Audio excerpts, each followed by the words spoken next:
সকাল থেকে তিতুমির কলেজের সামনে আমরণ অনশন করছেন শিক্ষার্থীরা। সেখানে আছেন সহকর্মী রাশেদ আনিস।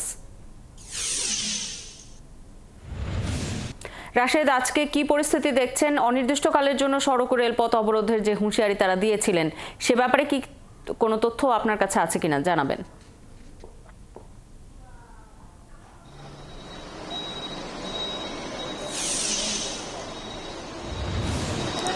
শাওন, সকাল থেকে কিন্তু এখানে আমরা দেখছি যে ঠিক তিতুমির কলেজের যেই গেটটি রয়েছে প্রবেশপথ, সেই প্রবেশপথের সামনে কিন্তু আমরণ অনশন করছেন তিতুমির কলেজের শিক্ষার্থীরা।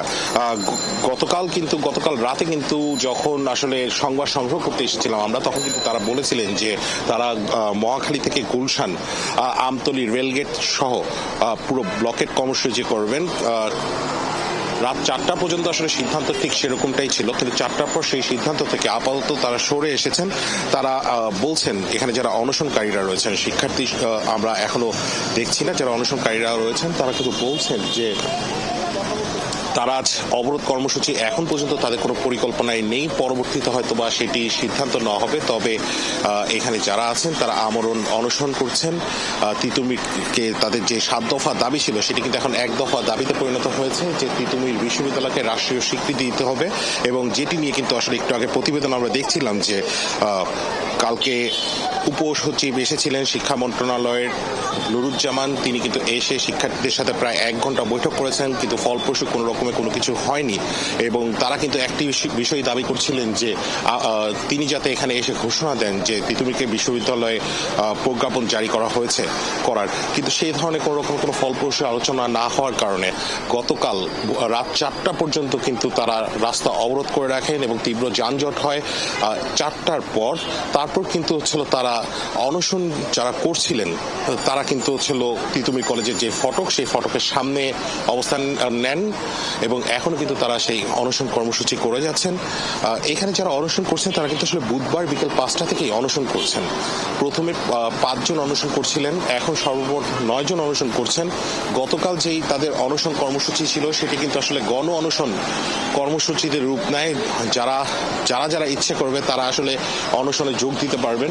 এখন কিন্তু আসলে মূলত যারা আমরণ অনশন করছেন সেরকম 9 জন আছে, যাদের মাঝে 3 জন শিক্ষার্থী কিন্তু অসুস্থ হয়ে গেছেন এবং তাদেরকে সোহরাওয়ার্দী মেডিকেল হাসপাতালে ভর্তি করা হয়েছে এবং তাদের যে চিকিৎসা সেটি কিন্তু আসলে চলছে। তারা বলছেন যে তিতুমির বিশ্ববিদ্যালয়কে রাষ্ট্রীয় স্বীকৃতি না দেয়া পর্যন্ত তারা এই আমরণ যে কর্মসূচি রয়েছে সেটি কিন্তু চালিয়ে যাবেন। আমি যদি 2-1 জনের সাথে কথা বলি, আমি যদি জানতে চাই যে তারা আসলে কি বলছেন। আপনারা তো কর্মসূচি করছেন 3য় দিনের মাঝে মতো, আপনাদের আজকে পরিকল্পনা কি? যেমন গতকাল নানা ধরনের পরিকল্পনা ছিল, ব্লকেট কর্মসূচি কথা বলা হয়েছে, আপনারা আজকে তো শুধু অনশনই করছেন। আমরা যারা অনশনে বসেছিলাম, এটা গতকাল গণ অনশনের সিদ্ধান্ত নেওয়া হয়, বা তখন অনেকে আমাদের সাথে হয়তো ক্যামেরাম্যান দেখিয়েছে সবাইকে যে আমরা অনশনে বসেছি। তো এই অনশন চলবে অনির্দিষ্টকালের জন্য। এখন এটা কখন থামবে এটা সিদ্ধান্ত নেবে সরকার।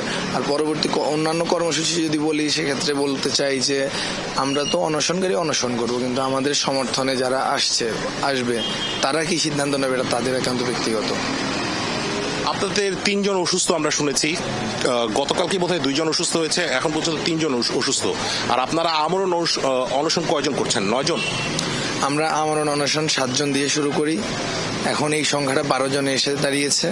আমাদের 2 জন এখন হসপিটালাইজড আর 2 জন এখন এখানে অসুস্থ শুয়ে আছে, বাকিরা আমরা অবস্থানে আছি। অসংখ্য ধন্যবাদ রাশেদ। আপনার মাধ্যমে আমরা আন্দোলনকারীদের বক্তব্য শুনছিলাম। আপনি খবর রাখতে থাকুন, প্রয়োজনে ফিরবো আবারও আপনার কাছে।